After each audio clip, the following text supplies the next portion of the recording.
Okay, good evening and welcome to Yeshiva YouTube. Iyun with Benzion. Tonight's daf is Nedarim daf Chaf Hey, number 25. The Gemara's discussion on daf Chaf Hey and Aleph, whether when people take shvuos, take a shvuah, would they swear according to what they perceive as the truth? Although, according to everybody else in the world, or most of the world, a good portion of the world would consider not to be true. For example, a person calls money, he'd call it wood chips or something like that.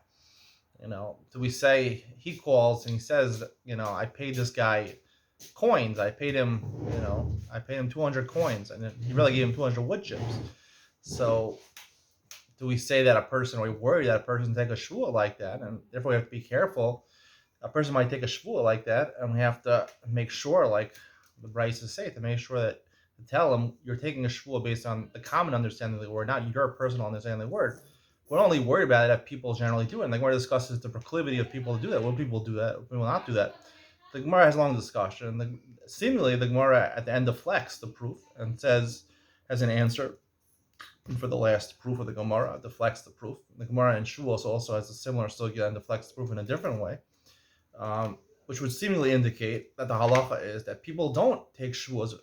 Maybe they would assert something that's not truthful according to the rest of the world, but they wouldn't take a shvuah to that effect.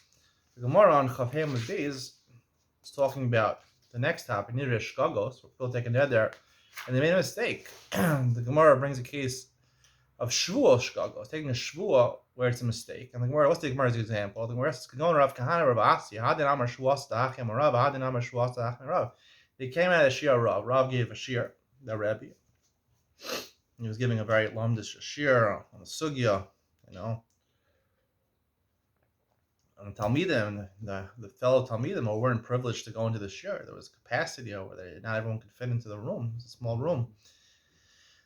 What did he say? What did Rav say? One person and two Talmidim, Rav Khan and Rav Asi, big Rabbanim, they were big students of Rav. He said, no, he came out that it's mutter. And Rav Asi said, no, he came out as asr. Now, obviously, if you ask Rav, right, Rav would tell you one or the other, mutter or asr. But they were so sure that they heard correctly, they were willing to take a shvuah to that effect. So the Gemara says that's called nidre shkagos, shvuah shkagos, and it's called mutaros. Not only is you don't have to make a korban or get malchus for shvuah shav if you swore falsely, it's actually mutter because you swore based on what you heard, right? They weren't lying. That's what they heard. That was their interpretation, what Rav said. Maybe Rav wasn't 100% clear whether it was mutter or asr, but they thought that Rav was clear. So they each swore to what they thought the truth was. And the Gemara concludes, they're swearing according to their own opinion of what happened. So it seems that even big Rabbanan like Rav Kana Ra'asi would swear something based on their interpretation of something. So it seems to me from the Gemara that really this is sort of an answer to the Gemara's question on Amar Aleph, whether people would actually take a shvuah on something that other people would have a different opinion about. Now, nowadays, in contemporary news, it's not like the media of old. They have social media now. So a lot of news, people rely on Twitter and things like that for their news. A lot of the news that we get is from a specific vantage point. Whoever's relaying the news, they can assert the news based on, news is never really 100% objective. It always, there's always an interpretation of what happened by whoever's giving out the medium that's giving over the news. So it's never 100% clear. There's no 100% objective news. It's an impossibility. It always depends on who's giving it over the news because they take their own biases and their own interpretations and their own understanding of life into the news that they're giving over. Sometimes it's very subtle when you're reporting a natural disaster or something like that. But there's always, if you look deeply into it, there's always a person's interpretation or biases that come along with the news.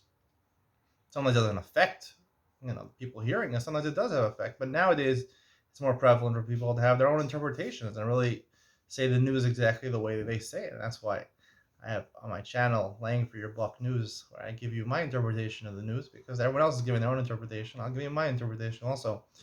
But I think it's becoming clear nowadays that people, when they're reporting news, they're very serious about it. And people would probably swear about that and say things that really, even most of the world would disagree with them, they'll swear about them.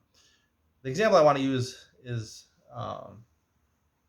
it's talked about a lot. Gender identity. Now, people who are born either women or men, they can assert, and legally in a lot of countries, in America, United States, you're allowed to mark on when you want to sign up for a passport, you're allowed to say that you switch your gender identity. I mean, even though you're born biologically a male, you can assert that you're a woman without any medical proof.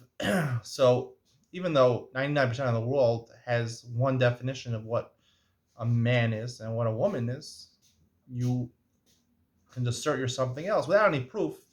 You could assert something else. I think it's very clear nowadays that people, even if pretty much virtually the whole world would disagree with them, you have a right to say what you believe about yourself.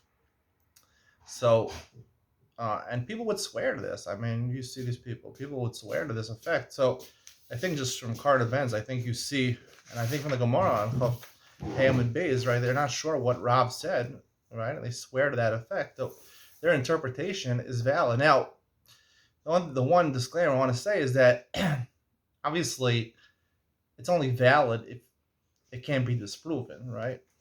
People will do it. People will take a shvua to the effect of something, even though it's their understanding of it, and it could be against everyone else in the world's understanding that that's the way they see it.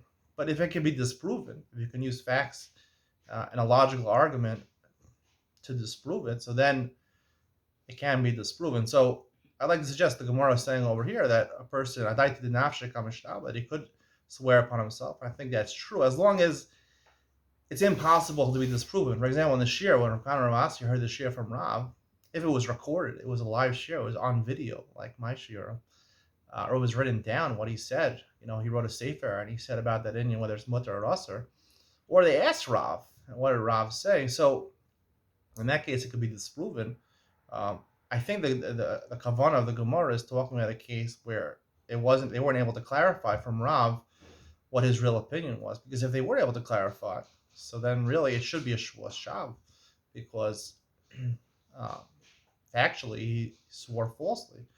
But a lot of times, probably what happened this year is that Rav himself wasn't 100% sure, and therefore each had a different conclusion.